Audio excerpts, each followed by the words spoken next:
Okay, so hey guys, this is Jeremy again here. Consciousness Awake. How are you guys doing? Just looking at the camera here. I'm looking at some notes here.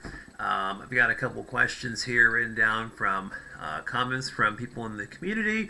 And I also want to do a video right now on something that I've been meaning to talk about, express to you, and it's important. It's very important to remember this advice, which is how to trust a certain being, a certain entity, and how to trust a certain spiritual being or entity, and how to trust them while you are in an astral projection. Well, we're always astral projecting because we're projecting consciousness into this human vehicle, this human form currently in this moment. So you are, technically speaking, projecting your consciousness, or at least a majority of it, or a part of it, or whatnot, right? But in one way or another, you are projecting your consciousness into this body as you're watching this video. I know it's an interesting perspective, but it's very true. In this video, let's talk about, so if you're in an astral projection, or after you have physical death, after physical death, either way, how do you trust certain entities and spiritual beings and whatnot? How do you know? What's the gauge, right? What's a simplistic way to remember something inside your mind and just kind of remember to do it, right? So what I found through all the trials and errors and personal experiences, so this is my own perspective, my own opinion, my own advice, based on my own experiences. So what you want to do is, how to know if you want to trust a certain being is when that being is in your presence, it's just in front of you, or it's communicating with you, engaging with you, trying to get you to do things, etc., etc. If you want to test that entity or being, all you have to do is ask it to leave, and then to come back to you when you want to communicate or engage with that being or entity. So what you're doing is you're giving him the option.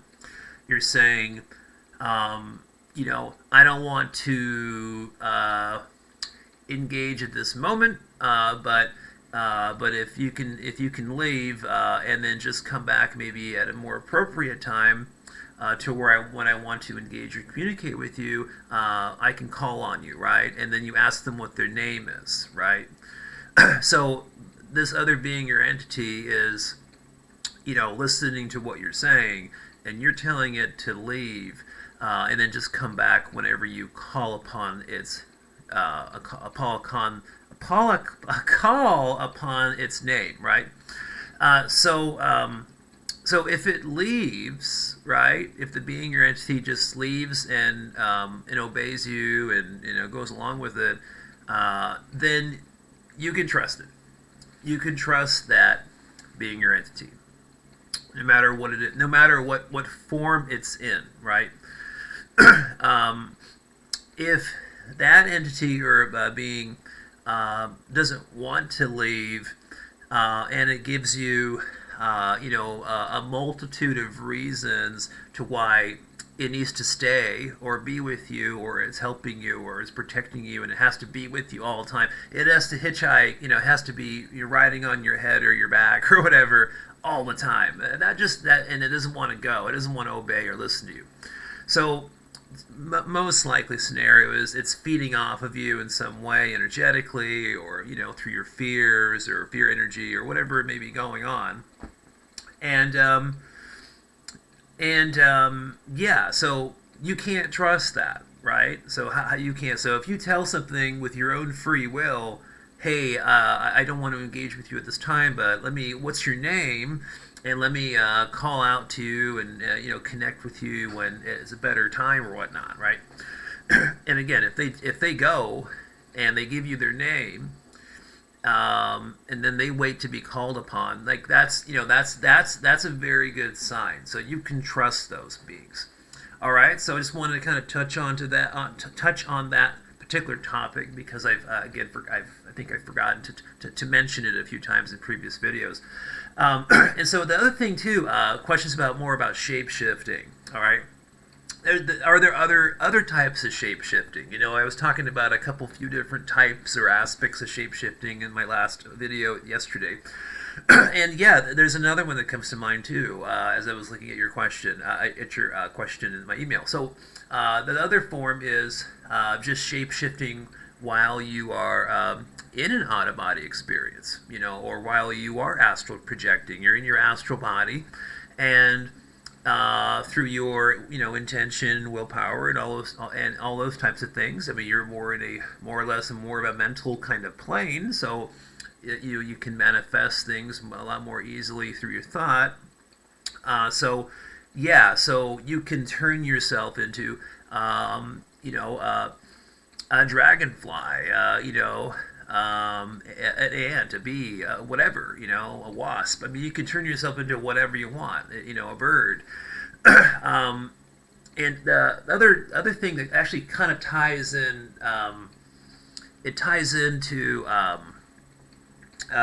trusting certain entities or beings or whatnot. Like, not that, but let's say you have some parasitic entities that are riding along on, let's say, your astral body or whatever. You're out of body, and all of a sudden you notice in a mirror, or somehow you turn your head of your energy body, and you see someone, acting like a parasite, right? And you actually doing the shape shifting while in an out of body experience, and turning yourself into some other kind of animal, or some kind of animal that has maybe a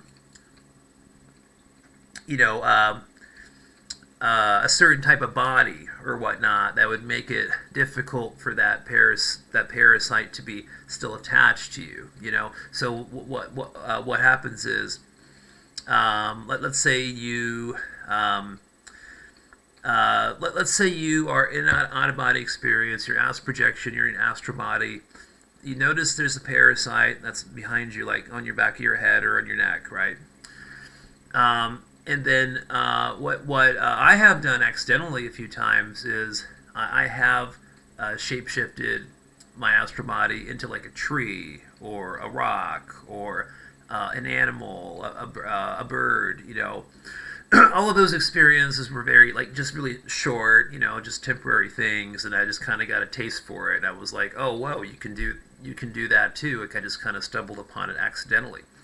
But I think that even that type of shape-shifting technique, while in an out-of-body experience and turning yourself into some other kind of thing or animal, can also trick or distract or just any astral parasites attached will just come off of you because you've changed your body. You've done it. You've manifested it through the power of your consciousness while in an out-of-body experience, while being integrated more. When you're having these out-of-body experiences, your consciousness definitely is leaving your body and going into these other energy bodies, but it's not all of your consciousness. I'm not sure if I've explained that before. Maybe that's a whole other video to itself. But it's like almost like a piece or a part of your consciousness, goes out into these other energy bodies. Not all of your consciousness. So when you have an out-of-body experience, your physical body isn't just sitting there, like an empty vessel, so to speak. I'm not sure if I've touched on that topic or gotten into that before, but I think I haven't. So let me know in the comments if that's a new thing. But I definitely need to talk more about that. And also how a lot of people get freaked out, thinking, well, if I leave my body, all of my solar consciousness comes out of my human body and transfers into these other, energy bodies during these experiences. That leaves my human body as an empty shell or empty vessel, and then an entity or something else could just like hijack it, right?